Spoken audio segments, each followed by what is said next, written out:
From Nike saying that they bought fake sneakers directly from StockX in this back and forth lawsuit battle with Nike and StockX. And then you have eBay's like 30-second viral clips of them authenticating sneakers. That has definitely raised a lot of eyebrows. And next we have the reseller Kicks, who had pre-orders on their site for years and years, and they've completely just vanished. They went bankrupt, and there's a lot of people that pre-ordered their sneakers from Kicks that never got their shoes. There's a lot to talk about in this video, so let's get into it. The ugly truth about the sneaker resale market.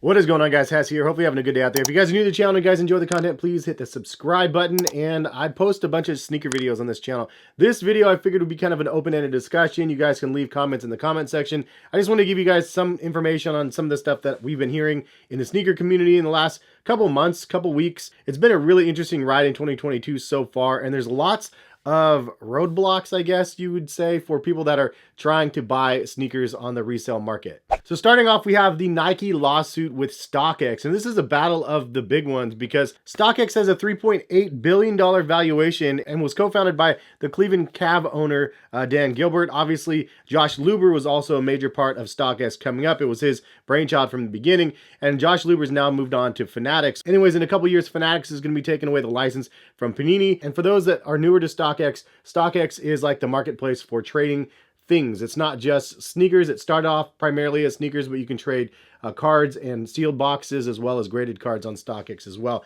Anyway, they have a huge plethora of things that they have available now, including NFTs, non-fungible tokens, which is what Nike has beef with. Nike's lawsuit with StockX says StockX sold 558 Nike branded digital sneaker NFTs, heavily inflated prices to unsuspecting customers. A physical pair of black and white Nike Dunks were as low as $282 on StockX, but the Nike lawsuit points out that the digital NFT version of the sneaker is averaging a price of $809.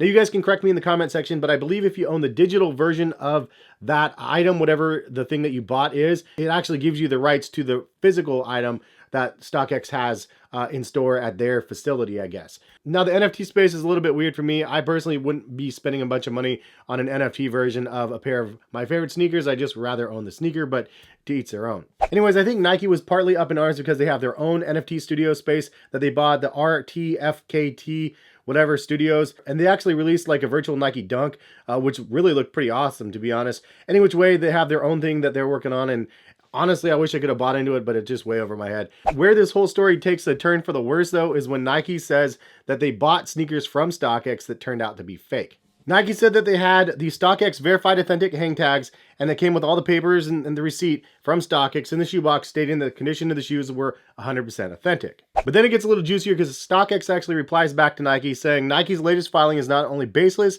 but also is curious given that their own brand protection team has communicated confidence in their authentication program. And hundreds of Nike employees, including current senior executives, use StockX to buy and sell their product. To me, that's kind of crazy that they're insinuating the employees and the senior executives are selling on StockX because, I mean, that's kind of like PII sort of stuff. You can't really divulge that information. Although they didn't give specific names, the fact that they're calling it out like that lets us know that they have a list, which is a little bit scary. And for those that didn't know, as a Nike employee, you're not allowed to sell Nike products. If you do sell products for resale, you could totally get fired from the company. So the fact that they're saying, yeah, your senior executives are using our stuff, like that's kind of like, whoa, like that feels sort of out of pocket. But at the same time, and I always play devil's advocate in situations like this, like if you're on the StockX side, you're looking at Nike going, well, are you sure you made those purchases from us?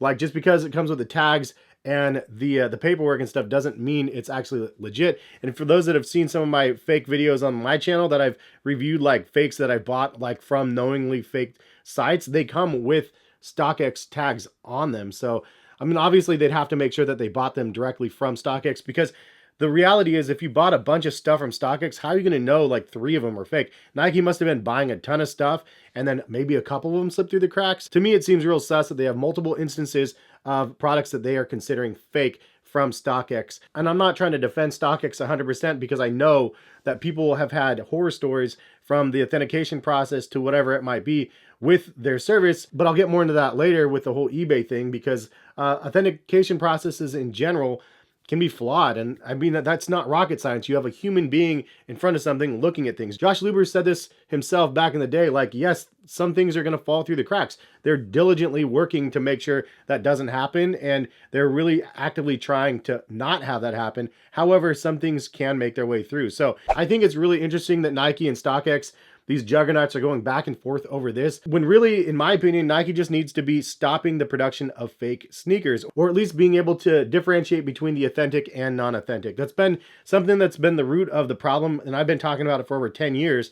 Like, it's just been getting worse and worse, or better and better, depending on how you look at it. Like, the fakes are really, really close to the real thing.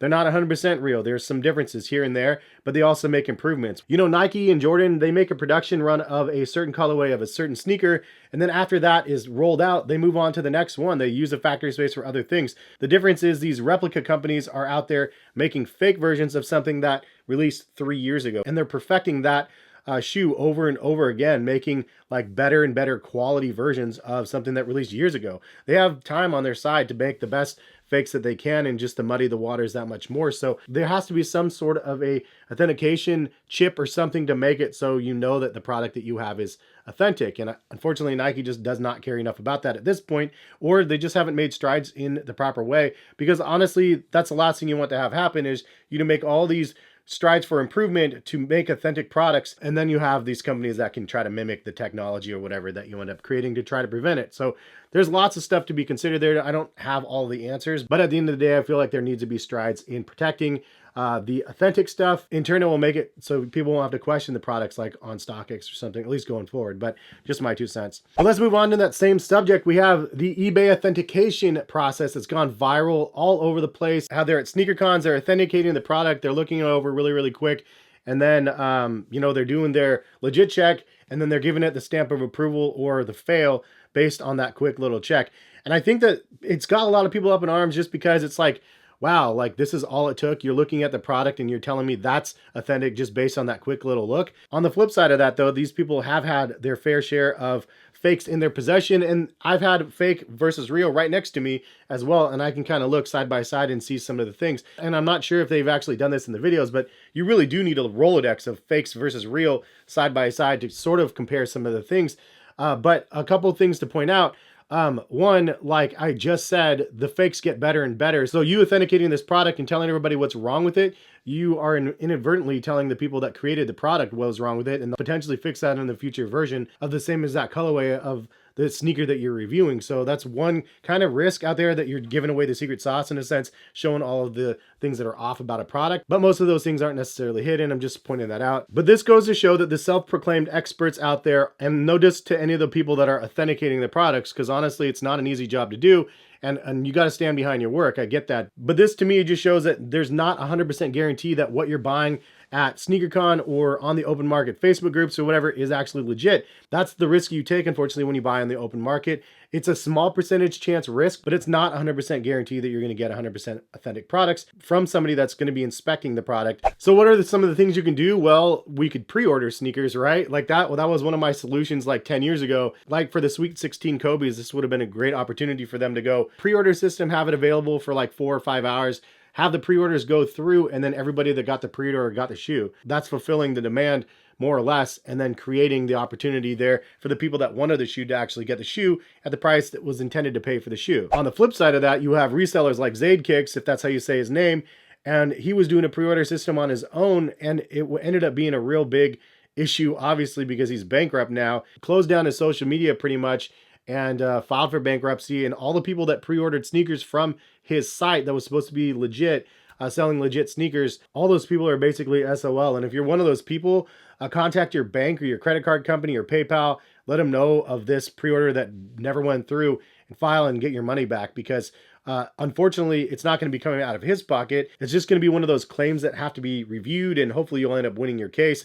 But some people were saying they bought hundreds of thousands of dollars worth of merchandise through his site in the past, and then some of it was never fulfilled. It says that January to May, he experienced exponential growth in business. Most of the growth was a result of pre-sales to yet be released sneakers. He was unable to keep up with the growth. By way of example and not limitation, his internal systems and processes were inadequate to maintain fulfillment at these levels. As a result, his liabilities exceeded his assets and is now insolvent. So that happened, which is crazy to see. This guy ran a pretty big operation out of Eugene, Oregon. Seemed like a nice family guy and everything. I followed him on Instagram for the last handful of years.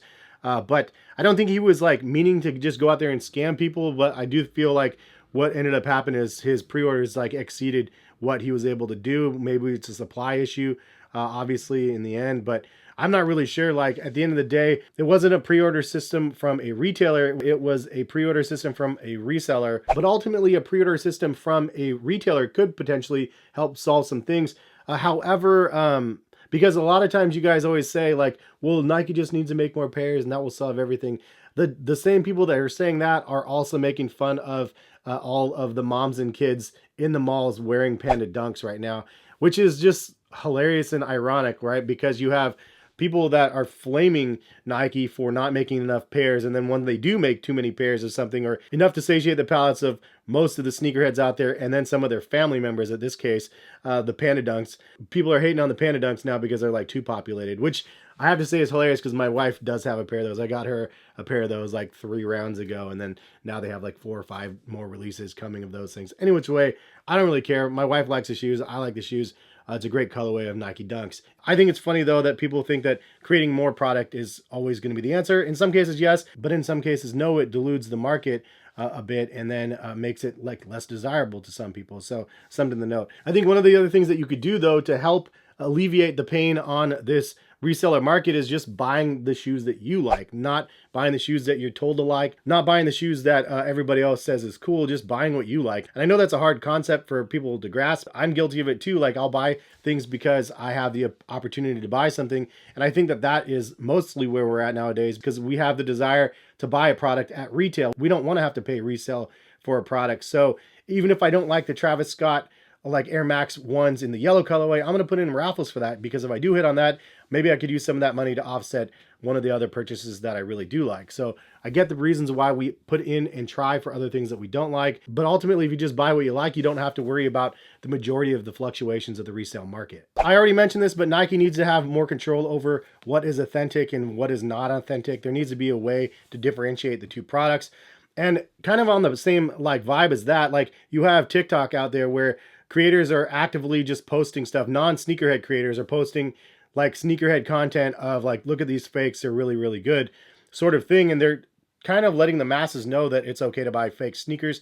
It is what it is. It's a personal choice. If you want to buy the fakes to like wear them and show them off and just to have the shoe that you wanted to have, that's everybody's individual choice. But the amount of exposure that TikTok is giving fake sneakers into more of a positive light, to me is like kind of a detrimental thing. And especially since TikTok is a Chinese company, obviously the fake sneakers come from China. On YouTube and other social media platforms, at least it felt like Nike was actively monitoring and trying to take down sources that were promoting fake sneakers on like YouTube or Twitter or whatever. On TikTok, it doesn't seem like Nike really cares, or maybe the videos just blow up too big. But when they're getting millions and millions of views for the fake sneakers out there, it's not necessarily a good thing for people that really like the authenticity of the product that they're passionate about, of whatever their hobby is. And to put it in more of a perspective, it's being a collector of anything out there. You can collect pogs, you can collect stamps or trains or whatever it is you collect out there, but you collect something and then there's these companies that make knockoff versions of whatever you collect. But it depends on how deep you are in that hobby.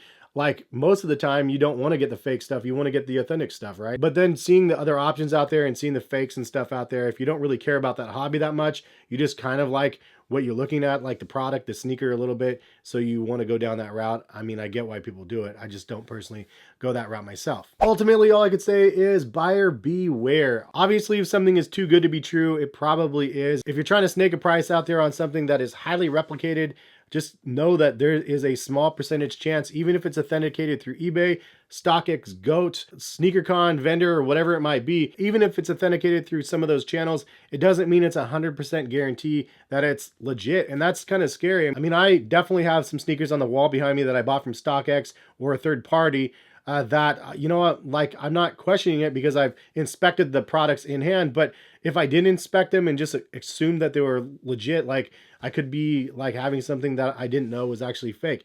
And that's just one of the risks that you take, unfortunately, when you buy something so incredibly expensive or like hyped up.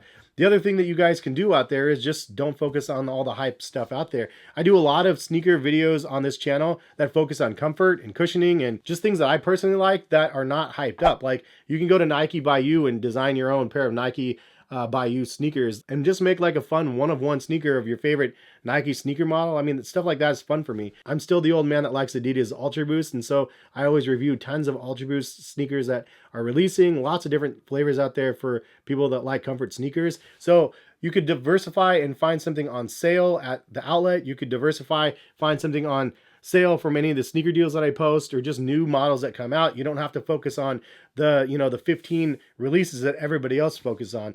And of course, you can still try to get those items, but if you don't get them at retail, sometimes if I don't get it at retail, I just pass on it and move on to the next one, because there's another L every week for us to hit, right? So, I mean, there's that many releases. But anyways, hopefully you guys enjoy this video. It is a pretty crazy market on the open sneaker market. So just be careful out there when you're buying sneakers, and try to buy with caution. And ultimately, I'd love to see Nike take the forefront of trying to make better authentic products. It would be really cool to see.